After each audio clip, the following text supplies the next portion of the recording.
Claude Opus 4.7 is the most advanced AI model out right now. But here's the problem. Most beginners open it, type a few random prompts, get average answers because of their own fault, and leave thinking they've seen what it can do. They haven't. In this video, I'll show you what Claude Opus 4.7 can actually do. I'm gonna show you exactly how to use Claude Opus 4.7 like a pro. First, we gotta get started, obviously. Alright, so if you haven't already, head to claude.ai and create an account. Now, there are multiple tiers. There's the free one, pro, and max. And honestly, the free one is pretty good as well. You get a lot of stuff for completely free. I personally have the pro tier, and it's more than enough for me. But the free one also works, and I was using it for a while, so I need a bit more. But if you just want to test it out and stuff, get the free tier, claude.ai. Alright, and our interface looks simple, but there is more to this than meets the eye. So if you click this button right here, this is like the model list. Obviously, we have Opus 4.7, but we have other ones as well, such as 4.6, Opus 3, Haiku, Sonnet, etc. This is the Opus 4.7 tutorial, which is the most powerful AI model on Earth. Now, Opus 4.7 actually came out just a couple of hours ago from when I'm recording this vid, and it is absolutely game-changing compared to the other models. You have Opus 4.6, GPT 5.4, Gemini.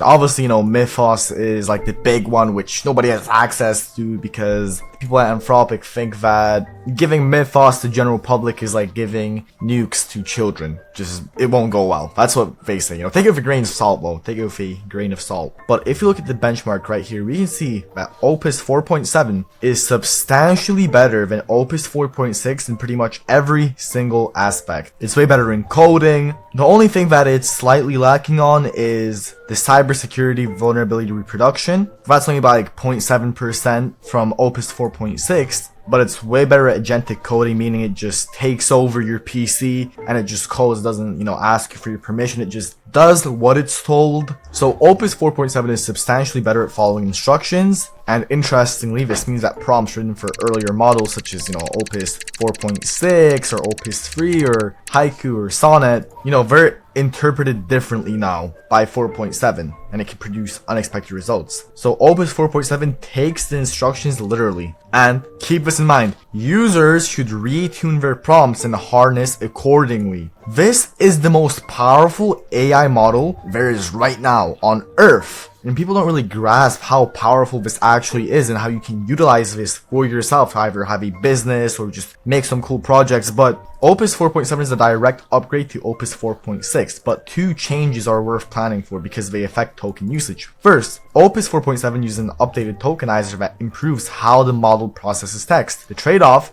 is that the same input can map to more tokens, roughly 1 to 1.35x depending on the content type. Second, Opus 4.7 thinks more at a higher effort level, particularly on later turns in agentic settings. We'll get to those settings a bit later. Now, this improves its reliability on hard problems, but it does mean it produces more output tokens. There is a migration guide from 4.6 to 4.7 if you want to read this. But yeah, it has substantially better vision, it can see images in greater resolution, and it's a very big improvement in advanced software engineering. So how can you use this yourself? How can you go from being a complete beginner to being a complete pro? First of all, you want to go back on Claude and select Opus 4.7 and make sure you turn on adaptive thinking.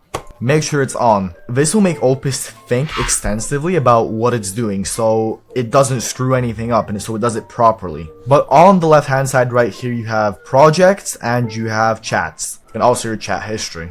So we're just going to create a project right here. You can name this anything you want. I'm going to name it Opus 4.7 Guide. I'm going to create project. But now before you write anything in here, before you start prompting, make sure you go into your settings right here and make sure you fill out the personal preferences Claude should consider in its response.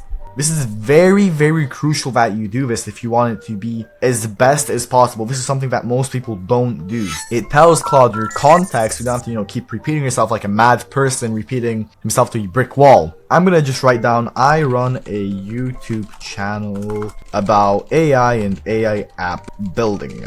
Assume I understand technical concepts, but appreciate practical examples. Make sure to focus on real world examples instead of just theory. Obviously write down, you know, whatever you're doing. Let's say you have an email outreach business, and you gotta obviously write down something about the email outreach thing. You know, it's purely a case-by-case basis. I'm gonna press save changes, and now Claude will always look at the personal preference before it responds to me, and it will always know that this is what the person is doing. This is its personal preference, right? Also, one thing that most people don't know is that you can have multiple chats. If you press the middle click button right here, you can have multiple different chats. Now, Opus 4.7 is for more advanced work. So let's say you just want to talk with Claude, or you just want to get like some strategy, or just anything which is like, you know, in the browser, then I'd say use Sonnet or Haiku, because Opus 4.7 consumes way more usage limits, but it's way better at coding and more deep research, if you understand what I'm trying to say. But you want to make sure to download the Claude app as well, the desktop app. Now, once you have the Claude app, you can chat with it, you can do co-work where it controls your browser, or you can do Claude Code. Now, Opus is mainly for coding, and as you can see that I've been using it for a pretty long while, and that I do extensively use it. But let's just build something real quick with Opus 4.7. Let me select it right here, Opus 4.7, and you can choose the effort from high to extra high to max. I'm gonna do max, and I'm gonna write down, build me a 3D first-person shooter using Three.js in a single HTML file. Make this game as stylistic, fun, and visually appealing as possible.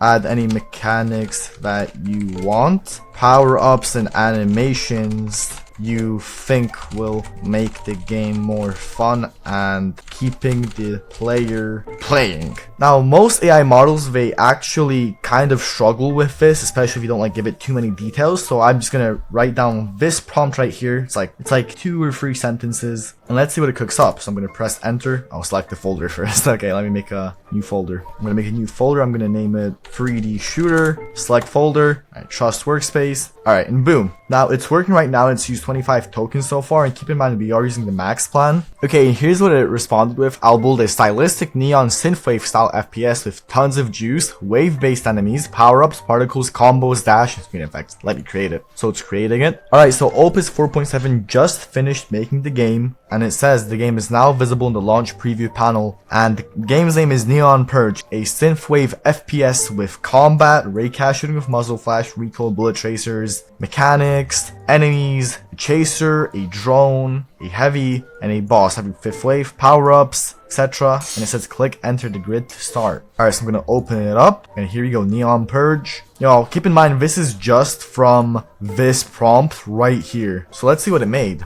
But the controls are WASD, space to jump, shift to dash, shoot, left click, reload, R, and pause, P. Alright, so here's what it made. Now wave 1, it starts at wave 1, and if we move around, okay, it just went to wave 2, I'm not sure why. But if we do shoot, you can see that there are nice muzzle effects. The movement is a bit weird. I'll tell it to fix that in a second, especially like when I move the mouse. But if I press R, we are reloading. Hold on, we're getting any little bugs. Let me kill him. We got a drone. Okay, so there are a few issues with this. I'm gonna say there are a few issues with this game, such as the controls, movement, and other things. I'm not gonna tell you exactly what it is. Your job is to investigate and fix these issues. Make this game production ready, along with a nice animated UI main menu. Make this Steam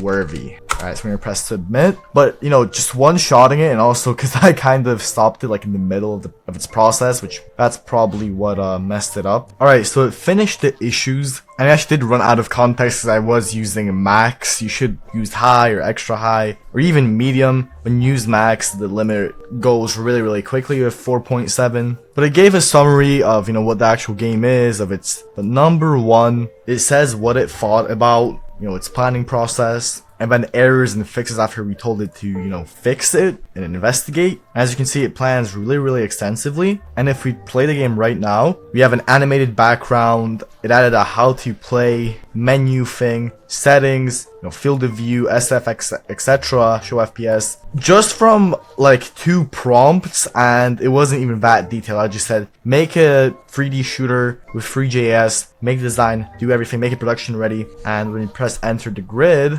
as you can see, that, yeah, the game is working. So there are like little blobs or whatever these things are. You press R to reload, you can shift to dash. Let's see, what else do we have? Oh, we got like a big one right here. But yeah, so it goes in waves, and on wave 5 apparently there is like a boss battle, so we'll see that in just a second. And here we go, we have the boss battle. So okay, that's the boss right there. As you can see, it's shooting like lots of, okay, we just got hit again. Let's just kill it real quick. Hold on, this is kind of difficult. Alright, and it drops like a lot of power-ups, double damage, 45 health. But yeah, so the game is very, obviously you can do like a bunch of other changes, but just basically one-shotting it, and we have a game like this where the style is pretty good. The sound effects, the actual 3D like animations, everything. So that is pretty crazy. I'm just gonna pause for now. I did tell it to fix the camera snap thing after. Let's try something else, because Opus 4.7 is apparently really good at reasoning and, better at reasoning and explaining than 4.6. Make me a Google slide which has nice UI, animations, etc. on the features of Opus 4.7 compared to Opus 4.6.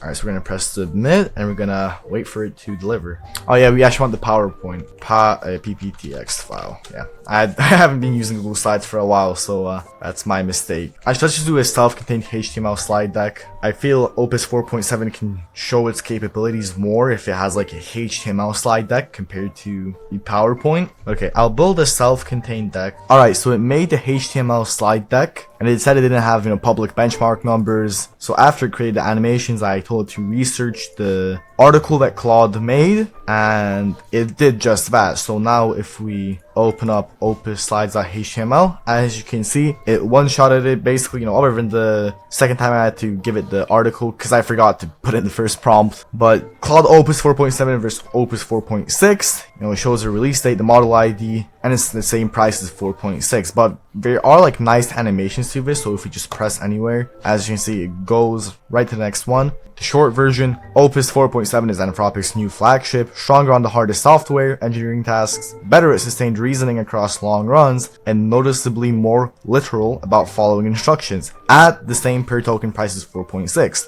So Opus 4.6 had a $5 input and a $25 output. So $5 input per 1 million tokens and $25 output per 1 million tokens. So it's exactly the same pricing wise, but it has 3 times more image input. Now if you go to the next one, hardest task, software engineering, sustained reasoning, substantially better instruction following. We covered this already, but it's still pretty crazy that this got one-shotted by 4.7. By the way, if you could just like and subscribe, I'd really appreciate it. I spent a lot of time making these vids for you guys, and liking and subscribing doesn't cost you anything, and it helps me out a ton. Thank you. But yeah, if we keep clicking, it made the animations, etc. Shipping with Opus, and yeah, there we go. It's got full screen.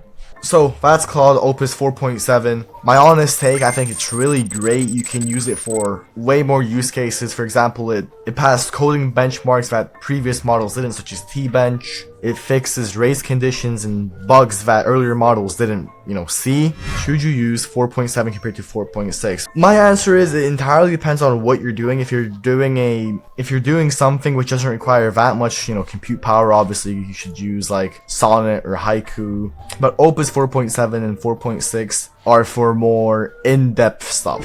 And also you have to remember that Opus 4.7 can use up to 35% more tokens in your session, so just keep that in mind when you're prompting. But then again, Opus 4.7 also takes prompts more literally, so it has less of a failure rate. So in theory, you shouldn't have to fix too many things compared to the previous models. So overall, at the rate AI is coming along right now, OpenAI is apparently releasing Spud soon, which is their competitor to 4.7. But we're living in very, very interesting times, my friends. But currently Opus 4.7 compared to GPT 5.4, it's pretty much way better in most aspects. It depends on what you've got. slash what you're doing. But anyways, that's the end of the video. If you could like and subscribe, I would highly appreciate it. If you guys want more vids like this, if you guys enjoyed it, make sure to comment down what you enjoyed. And I'm gonna go to sleep because it's 2 a.m. right now. And yeah, like and subscribe. Peace!